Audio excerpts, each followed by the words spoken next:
సరే, next reverse tender లాగా అన్ని రివర్స్ అవుతుంది. ఏంటి మొత్తాన్ని మంత్రుల ప్రోగ్రెస్ రిపోర్ట్. 6వ స్థానంలో బాబు, 8వ స్థానంలో లోకేష్, 10వ స్థానంలో పవన్. అయితే ఈ మొత్తంలో డిసెంబర్ వరకు ఫైల్ క్లియరెన్స్, అంటే మొన్న డిసెంబర్ వరకు ఫైల్స్ క్లియరెన్స్ చేసినటువంటి దాంట్లో ఒక లిస్టు ఈరోజు అక్కడ క్యాబినెట్లో తెలియజేశారంట. ఇది కొంచెం ఆసక్తికరంగా ఉంది. ఎందుకంటే ఇక నుంచి తొందరగా మిగిలిన వాళ్ళు ఎవరు లాస్ట్ అవుతామని చెప్పని తొందరపడి ఫైల్స్ క్లియర్ చేయడానికి, కొంత యాక్టివ్గా పనిచేయడానికి అవకాశం ఏర్పడిద్ది.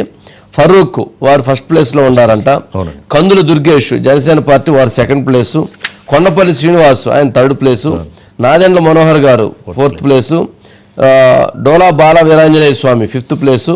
చంద్రబాబు గారు 6th place. Satyakumar Yadav 7th place. Nara Lokesh గారు 8th place. BC Janardhan Reddy గారు 9th ప్లేసు. పవన్ కళ్యాణ్ గారు 10th place. Savitha 11th. Kollu Ravindra 12th. Gottipati Ravikumar 13th. Narayana గారు 14th. TG Bharat 15th. 16th Anam Ramanarayana గారు. 17th అచ్చెన్నాయుడు గారు. 18th రామప్రసాద్ రెడ్డి గారు. 19th గుమ్మడి సంజారాణి గారు.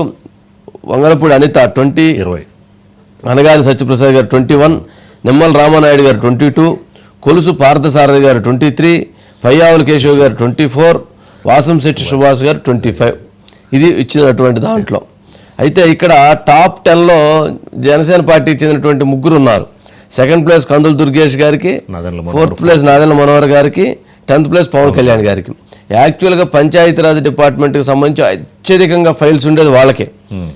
అత్యధికంగా ఫైల్స్ ఎక్కువ ఉండేది వాళ్ళకే అనమాట. కాకపోతే ఆయన అన్ని ఫైల్స్ ఉన్నా కానీ వాటిని క్లీన్ చేసిలో టాప్ 10లో వారు వచ్చి ఉన్నారు. ఇక లోకేష్ గారు 8th ప్లేస్, చంద్రబాబు నాయుడు గారు 6th ప్లేస్లో ఉన్నారు. మరి మిగిలినటువంటి వాళ్ళకి ఇట్లాంటివి చూసిన తర్వాత వాళ్ళు కొంచెం స్పీడ్గా వర్క్ చేయడానికి, స్పీడ్గా వెళ్ళటానికి, పని చేసుకోవటానికి బాగుండిద్ది. అనిల్ ఉన్నట్లున్నారు. శ్రీనివాస్ ఉన్నారు సార్. అనిల్ ఉన్నాడా?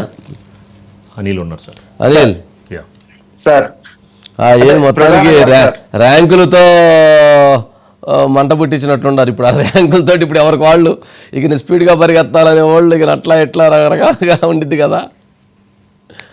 అంటే ఒక విషయం చెప్పాలి సార్, ఇక్కడ ర్యాంకింగ్ అనేది పడితనానికి కొలమానంగా మనం ఒకటి చూస్తే, 2 ఆ విషయాన్ని బయటకు పెట్టడం కూడా ఒక గొప్ప అంశంగా చెప్పాలి సార్. అంటే ఒక స్ఫూర్తిదాయకంగా ఒకరి నుంచి ఇంకొకరు నేర్చుకొని పనిచేయండి, వేగం పెంచండి, పరిపాలనలో ప్రజలకు చేరువ కాండి అనే ఆలోచన ముఖ్యమంత్రి గారి నుంచి వస్తుందని చెప్పడానికి ఇది ఒక నిదర్శనం. ఎందుకంటే ర్యాంకింగ్ లో ఆయన 6వ స్థానంలో ఉన్నారు, ఆయన తనయుడు 8వ స్థానంలో ఉన్నారు. కానీ ఎక్కడ బెరుకు చెందకుండా ఏదైతుందో ముందు ఎవరైతే ఉన్నారో ఎన్ఎండి ఫరూక్ మైనార్టీ శాఖ మంత్రి, ఆయన మొదటి స్థానంలో ఉన్నారు.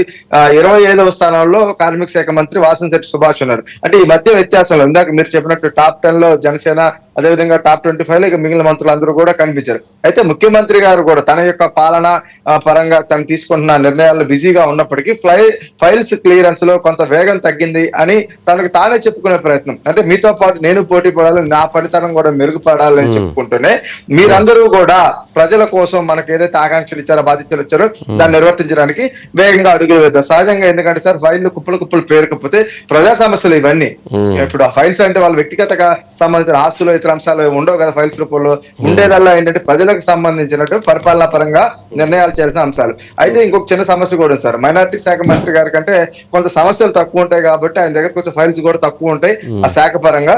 అందువల్ల ఆయన టాప్ 1లోకి రాగలిగారు. ముఖ్యమంత్రి గారి పైన ఉండే ప్రెజర్ ఏ స్థాయిలో ఉంటుందో మనకు తెలియదు కదా. అంటే అధికారులు కూడా సమన్వయం చేస్తే ఇది మరింత మెరుగు చెందే అవకాశం ఉంటుంది. ఇందాక మీరు చెప్పినట్లు పంచాయతీ రాజ్ ఉంది, శాఖల కల్లా కూడా అత్యంత కీలకంగా ఉంటుంది. ఎందుకంటే గ్రామీణ అభివృద్ధి అనేది అనేక మౌలిక వసతులకు సంబంధించి అనేక వేలాది ఫైల్స్ అనునిత్యం కూడా సమీక్ష చేసుకుని ముందుకెళ్ళాలి. అంటే మంత్రిగా, ఉప ముఖ్యమంత్రిగా పవన్ కళ్యాణ్ గారి పైన ఎంత బాధ్యత ఉందో ఆయన కింద పనిచేసే టీం కూడా ఎప్పటికప్పుడు అలర్ట్ గా వీటిని ముందుకు తీసుకెళ్ళాలి. ఇంకా విద్యాశాఖ మంత్రిగా, ఐటీ శాఖ మంత్రిగా ఉన్న నారా లోకేష్ పని విషయంలో ఎంతో చురుగ్గా ఎప్పుడు ముందుకెళ్తారు. కానీ ఫైల్స్ విషయంలో కూడా ఆయనకు కూడా ఆ భారం కనిపించింది. ఆయన ఎక్కడ బెరుకు చెందకుండా ఈ ఫిగర్స్ ని బయట పెట్టడంలోనే వారి యొక్క ఆలోచన విధానం ఏంటి. ఎందుకంటే సార్ సహజంగా తాము తక్కువ స్థాయిలో ఉన్నప్పుడు ఎవరు చెప్పుకోరు. తాము ఏదైనా ఒక గొప్ప సాధించామో లేదా నెంబర్ 1 పొజిషన్ లో ఉన్నామనేది సమాజానికి ఎస్టాబ్లిష్ చేసుకోవాలనుకునే ప్రయత్నం. కానీ ఇక్కడ చంద్రబాబు గారి ముఖ్యమంత్రిగా ఆలోచన మనం చూస్తే పని విషయంలో ఎవరైనా సమానమే, పని చేస్తే వారే అందలం ఎక్కుతారు, పని చేయని వారు ఖచ్చితంగా నేర్చుకుని ముందుకు వెళ్ళాలనే విధంగా ఆయన ఈ రోజు ఆ ర్యాంకింగ్ ని ప్రకటించారు. అయితే నెంబర్ 1 స్థానంలో ఫరూక్ గారు, నంబర్ లాస్ట్ లో అంటే 25th కి కార్మిక శాఖ మంత్రి వాసంశెట్టి సుభాష్ ఉన్నారు. ఇక రెవెన్యూ మంత్రి కావచ్చు, హోం కావచ్చు. రైట్ శ్రీనివాస్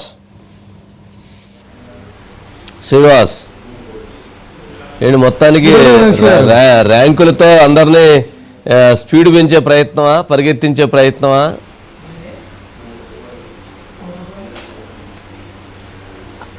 అలానే చెప్పుకోవాలి. ఎందుకంటే ఇప్పుడే కాదు, గతంలో 2014 నుంచి 19 వరకు ముఖ్యమంత్రిగా ఉన్న సమయంలో కూడా మొత్తం రాష్ట్రంలో కూడా అన్నీ కూడా ఈ ఫైలింగ్ సిస్టమ్ ఉంది. మనం అంతా కూడా ఈ గవర్నెన్స్లో ఉన్నాం కాబట్టి మంత్రులకు వచ్చినా ప్లస్ సెక్రటరీలకు వచ్చినా ఫైల్ ఎక్కడుంది ఇమీడియట్గా తెలుసుకున్నటువంటి వ్యవస్థ ఉంది.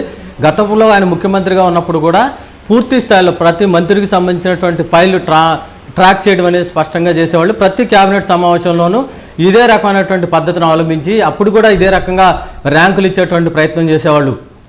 ఆ రోజు క్యాబినెట్లో 2014-19 సమయంలో ఉన్నటువంటి క్యాబినెట్లో ఉన్నవాళ్ళు ఇప్పుడు ప్రస్తుతం క్యాబినెట్లో అప్పుడు ఉన్న వాళ్ళు ఇప్పుడు ప్రస్తుతం 6 మంది ఉన్నారు. అయితే అప్పటికి ఇప్పటికి ఒకటే తేడా ఏంటంటే గతంలో దాదాపు 2.5 సంవత్సరాల తర్వాత ఆ రకమైనటువంటి ప్రక్రియ తీసుకున్నారు. ఇప్పుడు ప్రభుత్వం ప్రారంభమైనటువంటి 6 నెలల్లోనే ఈ రకమైనటువంటి ఫైల్స్ సంబంధించిన సిస్టమ్ని తేల్చడం, దీనివలన పాలనా పరంగా చాలా వేగంగా పని చేయించడం.